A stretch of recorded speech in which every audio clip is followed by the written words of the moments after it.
네, 할렐루야. 오늘 요한복음 14장 1절에서 7절 말씀으로 하늘의 축복을 기대하라라는 제목으로 함께 말씀을 나누도록 하겠습니다.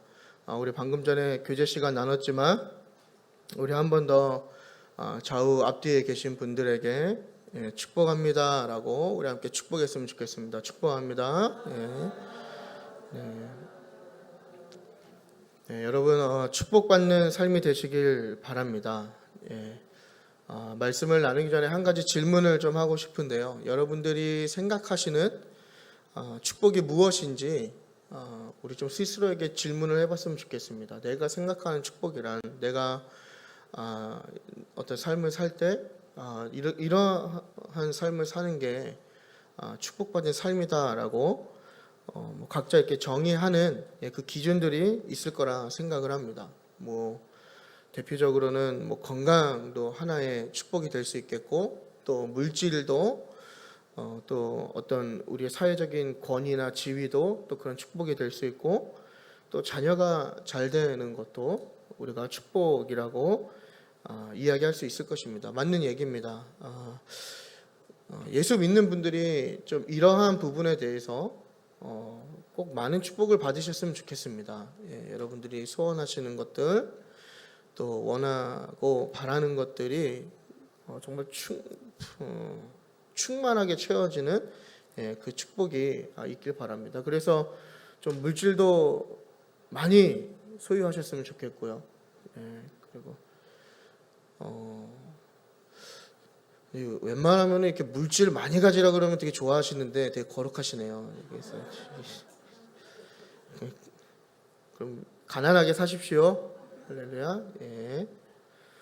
또 여러분들의 자녀가 되게 잘 됐으면 좋겠습니다. 되게 축복받고, 또 여러분들의 어떤 사회적인 지위나 여러분들이 어떤 맡은 역할에 있어서도 좀 인정받고 되게 높은 자리에 올라가시길 축복합니다. 그래서 그렇게 누리는 것들, 그렇게 받은 축복들이 단지 여러분들의 어떤 먹고 마시는 문제와 또 여러분들이 소유하는 것에 만족하는 것이 아니라 우리가 세상을 바꿀 수 있는 선한 영향력으로, 또 복음적인 에너지로 바꿀 수 있는 우리 그리스도인들의 삶이 되길 바랍니다. 그래서 여러분들이 돈을 버는 이유도, 또 여러분들이 어떤 사회적인 지위에 자꾸 뭔가 이렇게 얻으려 하는 것도, 우리가 방금 전에도 광고를 통해서 다음 세대 아이들을 위해서 우리가 갈렙하우스 사역을 하고 있지 않습니까? 우리 아이들을 또 떠나보내며 공부를 시키는 것도 단순히 잘 먹고 잘 사는 나의 배를 채우기 위한 그런 어떤 1차원적인 문제가 아니라, 바로 그러한 과정들을 통해서 또 그러한 축복을 받음으로써 나아가서 이 세상을 바꿀 수 있는 선한 영향력. 그러니까 단순히 우리가 하나님의 이름을 부르고 하나님만 믿는다고 해서 이 세상이 바뀌는 것은 아니지 않습니까? 이 세상을 바꾸기 위해선 세상을 바꿀 수 있는 힘이 필요하다라는 것이죠. 그게 뭐냐? 바로 하나님 주시는 축복이라는 겁니다. 그러나 앞에서 언급한 이 축복은요, 반쪽짜리 복에 불과합니다. 왜냐하면 바로 땅의 축복이기 때문입니다. 앞에서 언급한 모든 내용들이 따지고 보면 사실 우리가 땅에서만 누리는, 이곳에서만 누리는 축복이지 않습니까?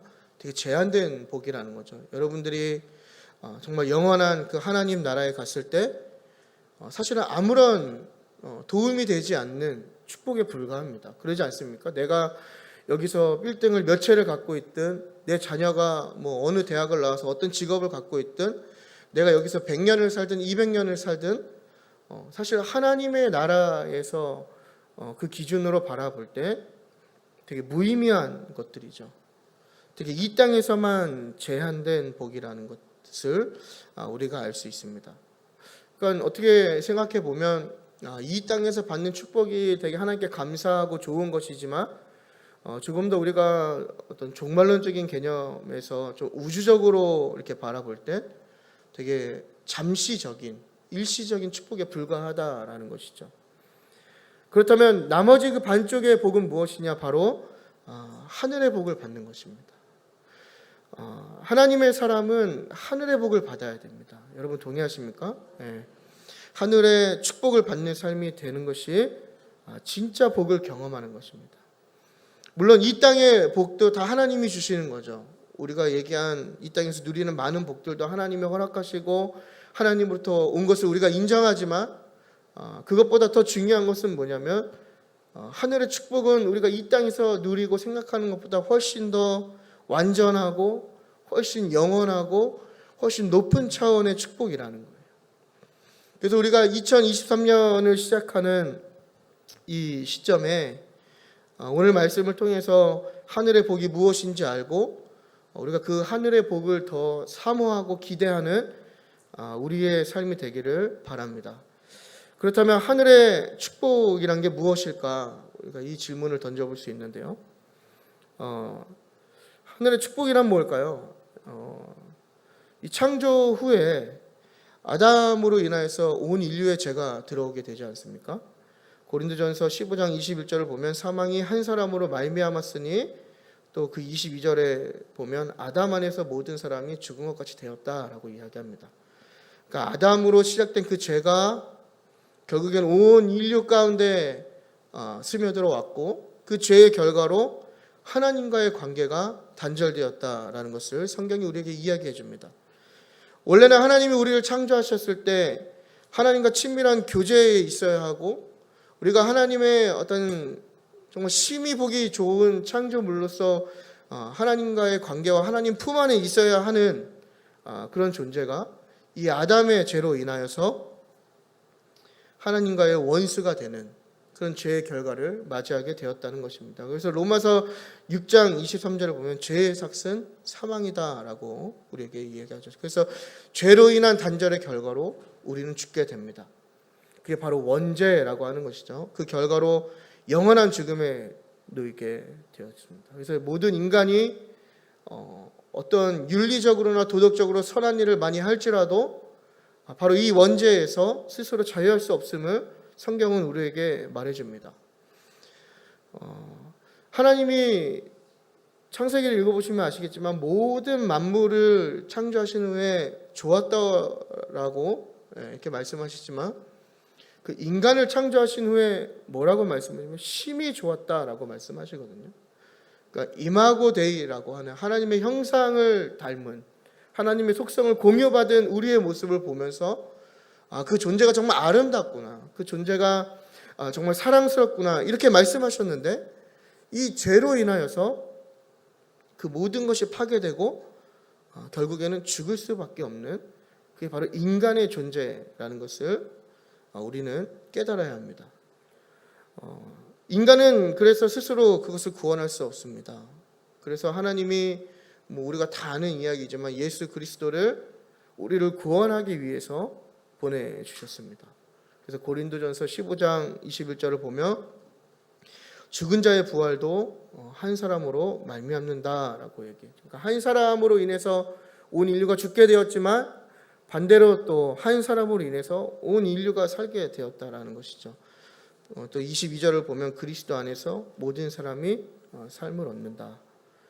또 로마서 6장 23절을 보면 하나님의 은사는 그리스도 예수 우리 주 안에 있는 영생이다라고 이야기해주고 있습니다. 그러니까 한 사람의 희생을 통해서 바로 그 예수 그리스도 한 사람의 십자가 희생을 통해서 우리 모두가 죽음 가운데에서 또 죄의 노예에서 해방되고 생명을 얻게 되었다라는 것입니다. 이게 바로 복음이고 이것이 바로 하늘의 축복입니다. 그러니까 하늘의 축복을 받는다는 게 뭘까? 우리가 이렇게 이야기할 때 그걸 이렇게 길게 이야기하지 않고 짧게 얘기하면 결국 하늘의 축복이라는 것은 하나님 안에 살 수 있는 길이 생겼다는 것이죠. 그러니까 심판받아야 하는 영원히 죽게 돼야 하는 인간이 역전해서 하나님 안에서 살 수 있게 되었다라는 겁니다. 우리 2절을 다 같이 보도록 하겠습니다. 2절을 보면 예수님께서 이제 제자들에게 내 아버지 집에 거할 곳이 많다라고 얘기하면서 내가 이제 그곳에 아버지 집에 거처를 예비하러 간다 이렇게 말씀을 하십니다. 여기서 이야기하는 많이 거할 곳, 또 그 거처가 무엇을 의미할까요? 우리가 이렇게 뭐 거할 곳 이렇게 이야기하니까 대부분은 어떤 저택이라든지 어떤 공간의 개념을 먼저 떠올리지 않습니까? 그래서 마치 하나님의 나라에 가면 그래서 우리 뭐 상급론자들이 그런 얘기를 하잖아요. 이 땅에서 많이 하나님께 드리고 하나님께 헌신하고 뭐 또 되게 높은 직분이라고 좀 뭐하지만 좀 중직에 이렇게 다다르면 뭐 하나님 나라 가면 대저택이 준비되어 있고 또 뭐 그냥 여기서 그냥 그저 그런 그리스도인으로 살다가 하나님 나라에 가면 초가집에서 산다 뭐 이런 얘기 많이 하는데요. 사실 하나님의 나라가 그런 나라라면 우리가 꿈꿀 필요가 없겠죠. 뭔가 차등이 주어지고 뭔가 이렇게 차별이 있다면 우리가 그 나라를 사모할 이유가 없을 것입니다. 하나님 나라는 그런 곳이 아니죠. 그러니까 이런 공간의 개념을 통상적으로 우리가 많이 해석하지만 사실은 조금 더 이 본문의 맥락과 또 다른 해석을 제안하면 어떤 상태에 이르는 거처를 우리가 이야기할 수 있을 것입니다. 그러니까 다르게 얘기하면 하나님과의 교통하는 것을 이야기하는 거죠. 그러니까 아버지 집에 많은 집이 있다, 또 너희가 머무를 거처가 있다, 이 얘기는 어떤 룸이나 이런 개념이 아니라 너희가 하나님과 교통할 수 있다, 너희가 하나님 안에 살 수 있다, 이런 개념을 갖고 이야기하는 거죠. 그러니까 우리가 단절되지 않았습니까? 죄로 인해서 단절되었지만 이 하늘의 축복을 받은 사람들은 그 단절됨이 아니라 바로 하나님과 상호작용할 수 있는, 하나님 안에 살 수 있는 그 축복을 받게 된다는 겁니다. 이제 이게 두 가지의 해석이거든요. 사실 어떤 학자들에 따라서 이 거처를 룸의 개념으로 또 맨션 어떤 이런 개념으로 막 해석하기도 하고 저처럼 또 어떤 관계에 집중하는 해석이 있긴 하지만 중요한 것은 뭐냐면 예수를 통하여서 신자들에게 아버지 하나님 안에서 살 길을 마련해 주셨다라는 겁니다. 그러니까 심판을 받는 게 아니라 살 수 있는 길을 주셨다. 그러니까 우리가 기억해야 하는 하늘의 복은 무엇이냐? 우리가 하나님 안에 살 수 있게 되었다는 것입니다. 예수님의 죽음과 부활을 통해서 그 길을 열어놓으셨다는 거예요.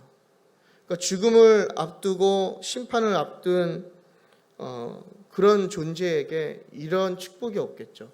사형수에게 그 생명이 끊어지는 게 아니라 다시 그 생명을 구제받는 것만큼 가장 큰 선물이 없는 것처럼 우리는 사형수이지 않습니까? 우리는 죄인이죠. 죄로 인해서 우리는 영원히 죽을 수밖에 없는 존재인데 그런 우리의 존재에게 하나님 안에서 다시 살 수 있는 길이 열렸다, 그럴 수 있다라는 것만큼 복되고 정말 뜻깊은 그런 축복이 없다라는 것을 우리가 동의할 수 있게 할 수 있을 것입니다. 그래서 사망에 있던 죄인이 신분이 바뀌어서 자녀가 되죠. 사형수가 하나님의 자녀, 왕의 자녀가 되고 나아가서 그의 나라 안에 머물 수 있는, 하나님 나라에 머물 수 있는 복을 받게 된다는 거예요. 그러니까 하나님과 동행할 수 있는 복을 얻게 되는 거죠. 하나님과 더 이상 단절되고 하나님과 원수지간이 아니라 하나님과 동행하는 거, 함께 걸어가는 거, 하나님이 함께 하시는 복을 누리게 된다는 겁니다. 그러니까 여러분, 그리스도인들에게 사실은 뭐 그리스도인이라고 제안하지만 그리스도인 외에도 사실 인간이라는 존재에게 가장 높은 가치의 축복은 바로 이런 복이지 않겠습니까? 하나님과 동행할 수 있는 거. 어떻게 미천한 어떤 헬라 철학의 사상에서 보면 미천한 인간의 존재가 어떻게 신과 함께 동행할 수 있냐라는 말이죠. 하지만 하나님께서는 바로 이 예수 그리스도를 통해서 우리와 동행하길 원하신다라는 거예요. 이 예수 그리스도의 희생을 통해서 바로 우리에게 그 길을 열어놓으셨다는 겁니다. 그래서 거할 곳이 많은 아버지의 집은 우리가 그리스도와 연합하여 살 때 우리에게 부어지는 영적인 공급을 나타내고 있습니다. 그래서 마태복음 6장 33절을 보면 우리가 다 아는 말씀이죠. 먼저 그의 나라와 그의 의를 구할 때 이 모든 것을 너에게 더하신다고 말씀하신 그 하나님의 예수님의 말씀이 바로 오늘 말씀과 이렇게 그 축복과 연결되는 거죠. 그래서 하나님의 사람은 땅의 복을 먼저 구하고 그것만 추구하지 않습니다.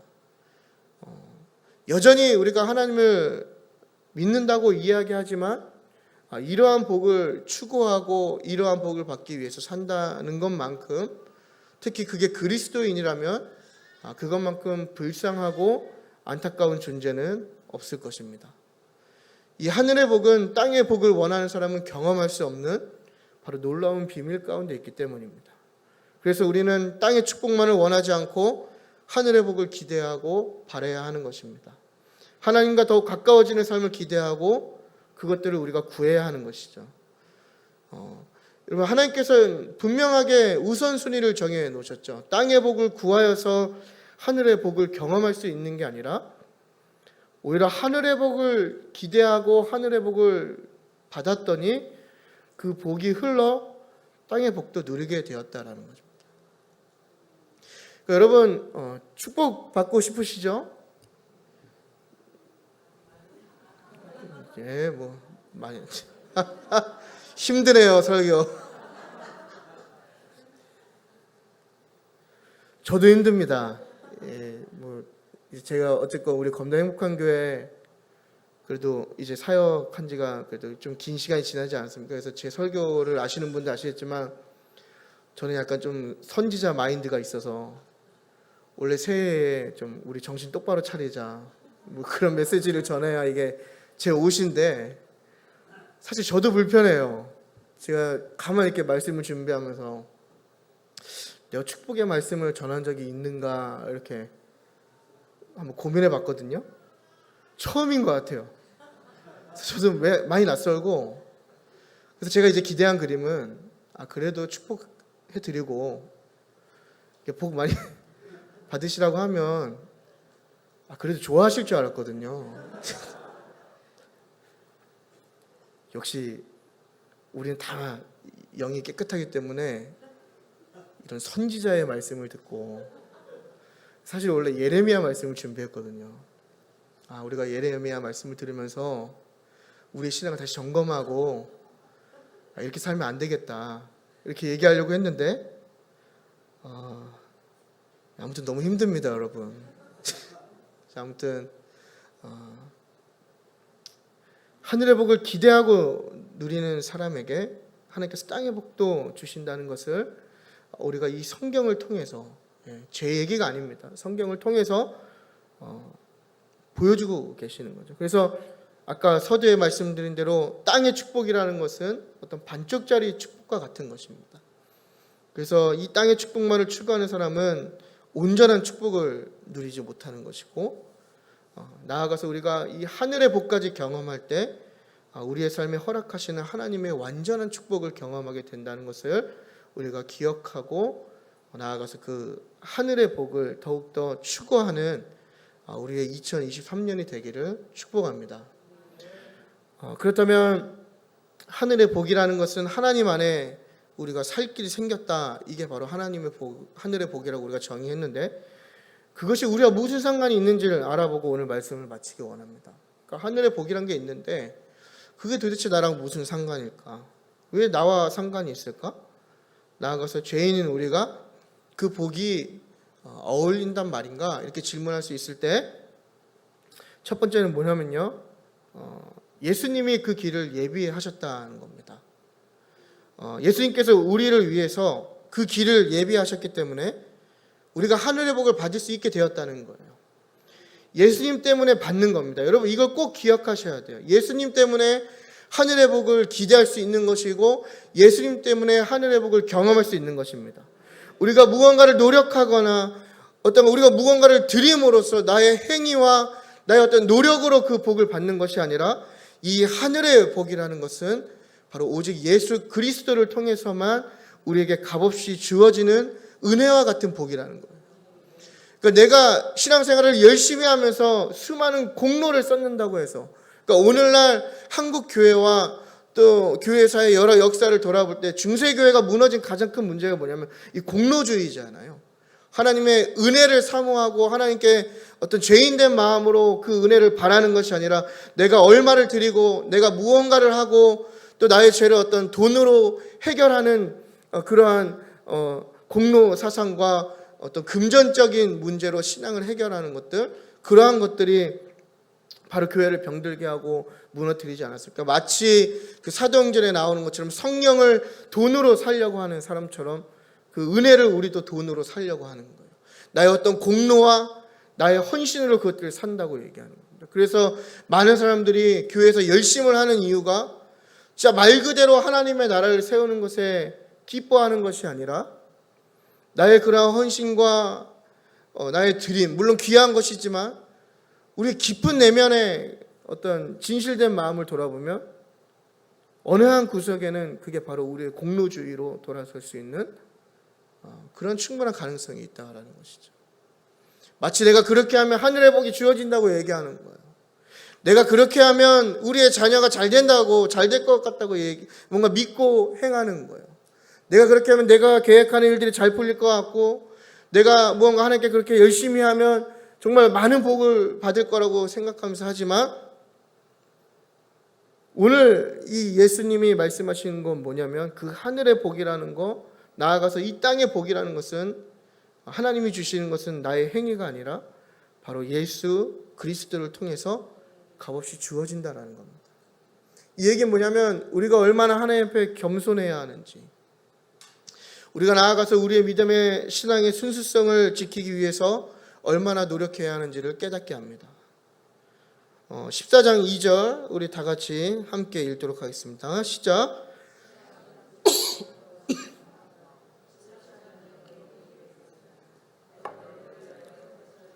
우리 3절까지 읽겠습니다. 가서 너희를 위하여 거처를 예비하며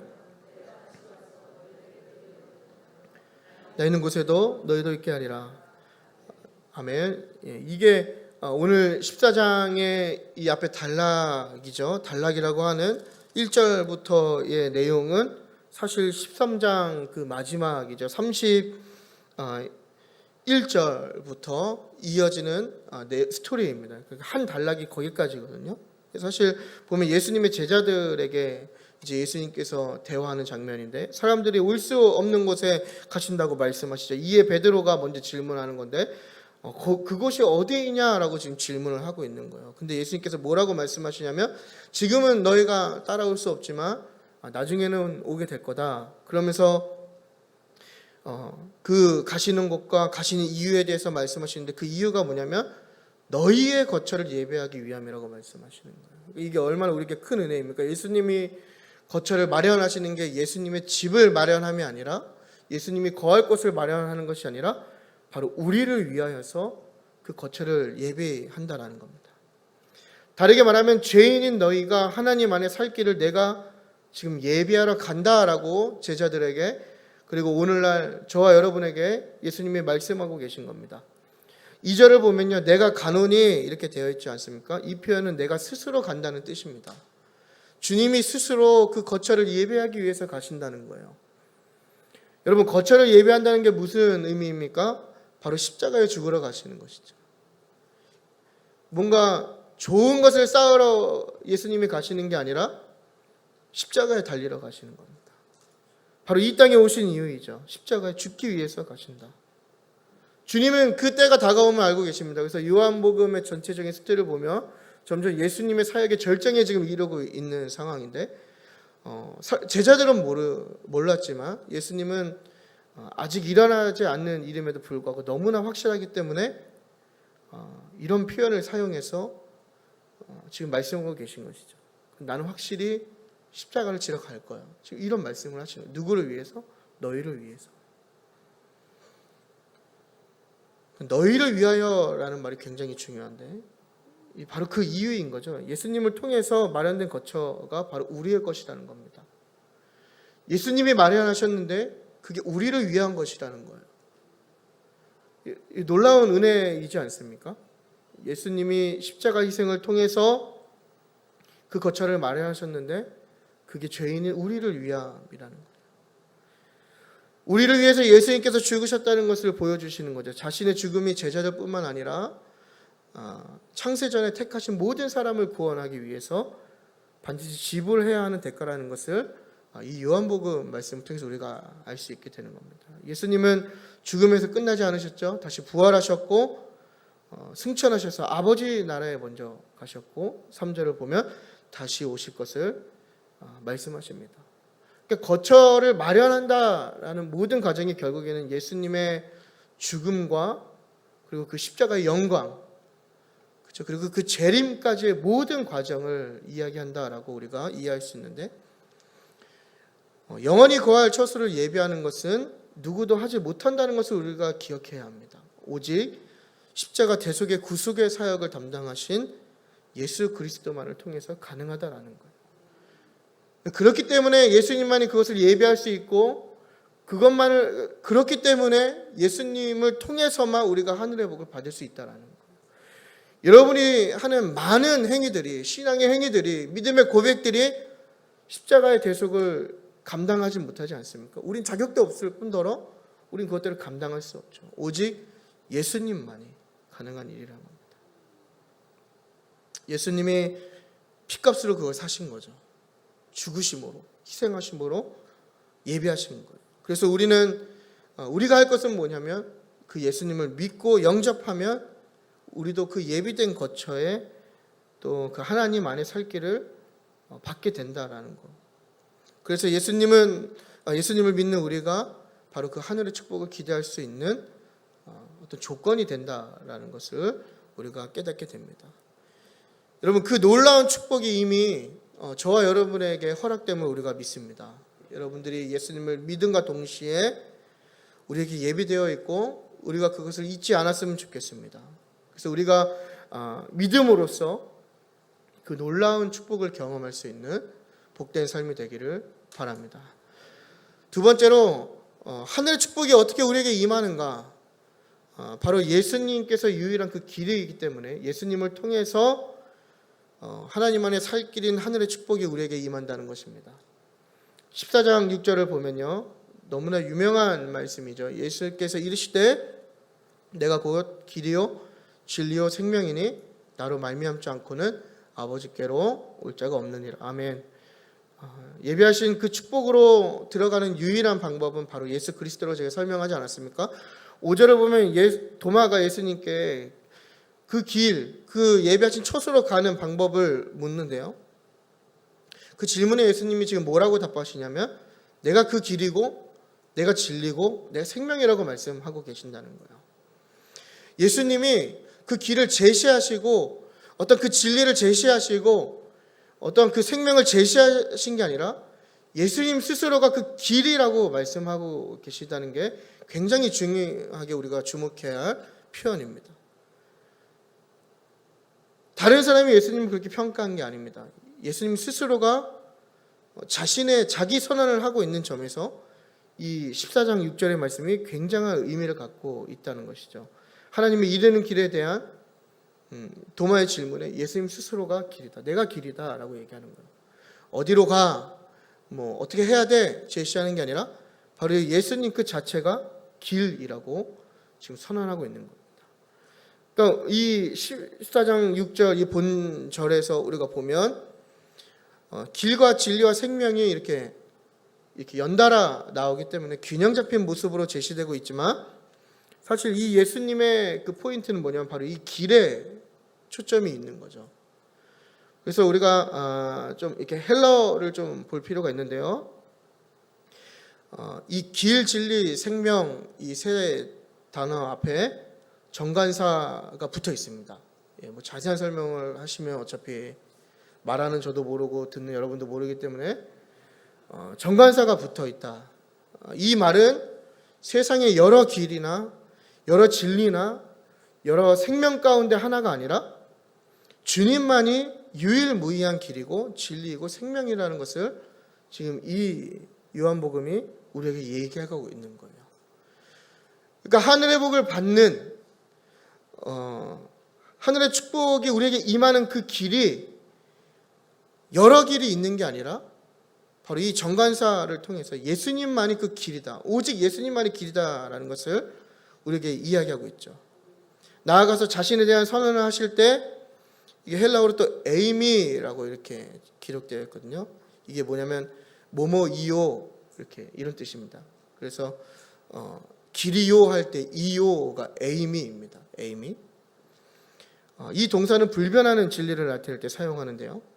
예수님이 어떤 과거에 한때의 길이시고 뭐 진리고 생명이고 또 뭔가 미래의 어느 시점에 다가올 길이고 진리고 생명이 아니라 불변하는, 처음부터 끝까지 변하지 않는 바로 그 길이라는 것을 또 우리에게 보여주고 있는 것입니다. 동시에 에고 에이미라고 하는 나는 뭐뭐이다 라고 하는 이 헬라어 기록 단어거든요. 이 표현을 또 사용했는데 이게 나는 있다 이런 표현입니다. 나는 있다. 어제 많이 익숙하지 않습니까? 출애굽기에서 모세가 하나님을 만났을 때 당신이 누구입니까? 할 때 나는 스스로 있는 자라고 할 때 그 나는 스스로 있는 자 이 히브리어를 헬라어로 번역하면 바로 에고 에이미 이렇게 기록합니다. 이 얘기는 뭐냐면 예수님 스스로가 스스로를 참 하나님이시다라고 지금 동시에 선언하고 있는 것이죠. 그러니까 길이시고 불변하는 길이시고 유일한 길이시고 또 참 하나님이시다라는 것을 선언함으로써 우리 인간에 대한 구원 또 인간에 대한 축복이 오직 예수님과 연관되어 있다라는 것을 우리에게 지금 분명하게 이야기하고 있다라는 사실을 우리가 기억해야 합니다. 예수님이 자신이 그 유일한 길이라는 것을 스스로가 지금 사람들에게 선언하고 있는 거예요. 제자들뿐만 아니라 오늘 이 말씀을 듣는 우리 모두에게도 예수님이 선언하고 있는 겁니다. 그러므로 우리는 예수님을 통하지 않고 그 예비된 하늘의 처소, 하늘의 축복을 경험할 수 없는 것이죠. 길이 막혀버리기 때문입니다. 여러분, 세상은 여러 갈래의 길이 있다라고 이야기합니다. 그리고 교회가 이야기하는 오직 주님이라는 이 고백을 되게 배타적이라고 말하기도 합니다. 또 선행이나 자기를 성찰하는 것도 하나의 길이라고 이야기하고요. 또 구원이 모든 종교에게 있다고 이야기도 합니다. 그래서 부처도 알라도 또 어떤 사람은 스스로가 길이라고 이야기도 합니다. 그래서 오늘날 우리가 많이 접할 수 있는 게 종교다원주의가 생겨나고 특히 우리나라는 샤머니즘과 우상숭배가 많이 나타나게 되죠. 그래서 한 해의 모든 삶을 벌써 우상하게 맡기지 않습니까? 그래서 뭐 무슨 해, 뭐 올해는 뭐 토끼해라고 그러더라고요. 그래서 막 그거에 대한 점을 치고 또 뭐 토끼이기 때문에 뭐 토끼들을 뭐 운세를 보고 굉장히 불쌍한 거죠. 그러니까 유일한 길이신 예수 그리스도를 깨닫지 못하고 그분을 바라보지 못하고 자꾸 다른 길로 가는 거예요. 다른 길이 있다고 생각하는 거죠. 그 길의 끝은 사망이고 그 길의 끝은 멸망임에도 불구하고 생명 되신 예수님 그 길을 깨닫지 못하고 헤매고 있는 많은 사람들을 발견하게 된다는 겁니다. 그러니까 이게 더 심각한 문제는 안 믿는 사람만의 문제가 아니라 교회 안에서 성도라고 하는 우리가 흔히 얘기하는 그리스도인이라고 고백하는 사람들마저도 예수님이 진리인 걸 깨닫지 못하고 살아갈 때가 너무나 많이 있다는 거예요. 마치 이 예수님을 믿는 게 여러 옵션 중에 하나처럼 생각하고 신앙생활을 하는 사람들이 있다는 것이죠. 그러나 이 성경이 이야기하는 것은 뭐냐면 오직 주님만이 유일한 길이시고 참 하나님이시다.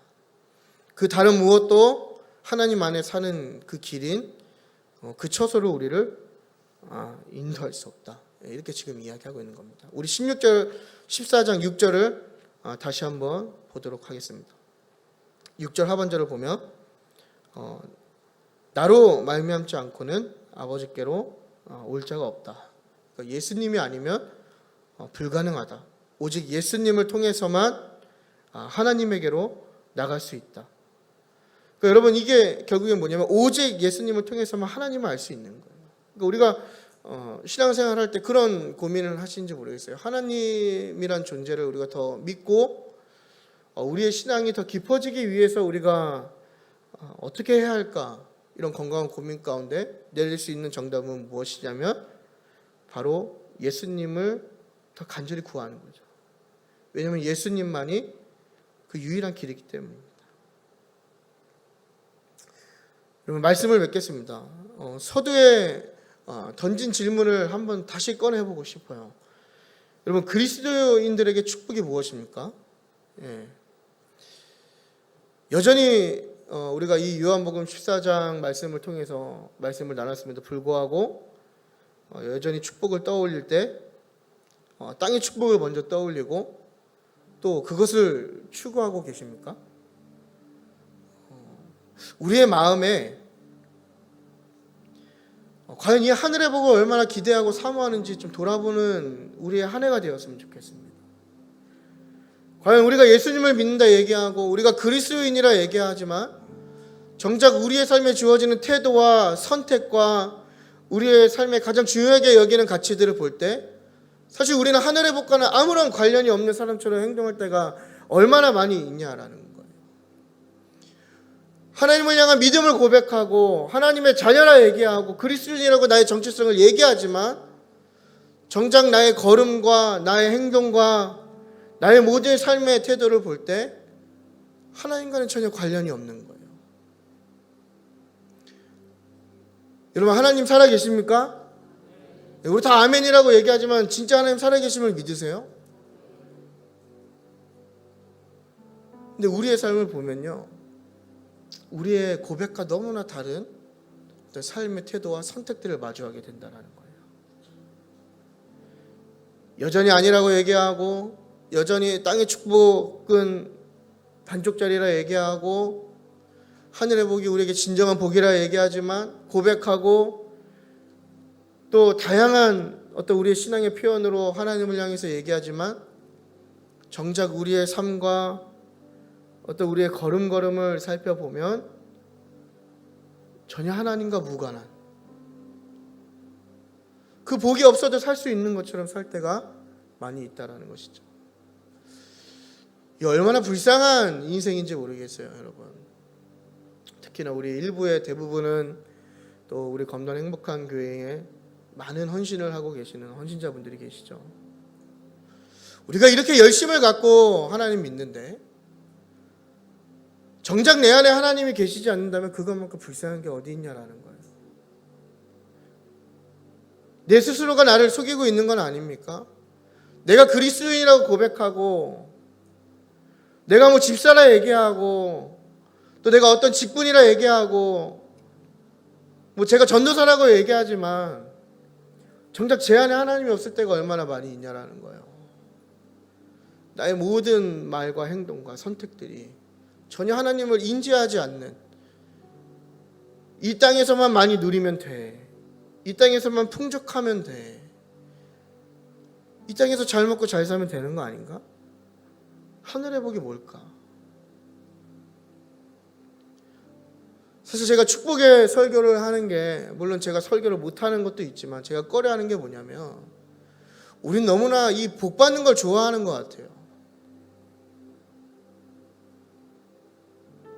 그래서 잘 될 거라 얘기하고, 물론 여러분들은 신실하시기 때문에 제가 축복한다 그래도 아무런 반응을 보이지 않으셨지만 대부분의 사람들은 축복한다 얘기하고 잘 될 거라 얘기하고 여러분들의 어떤 직장이나 사업장이 뭐 무조건 그냥 잘 된다 그러면 더 좋아하고 뭐 자녀들 잘 된다 그러면 그냥 행복해하고, 어느 순간 우리는 이 땅의 복이 이 교회에서 외쳐지는 진짜 복을 가리고 그 세속화된 복이 우리를 지배하고 있다라는 생각이 많이 든다는 거죠.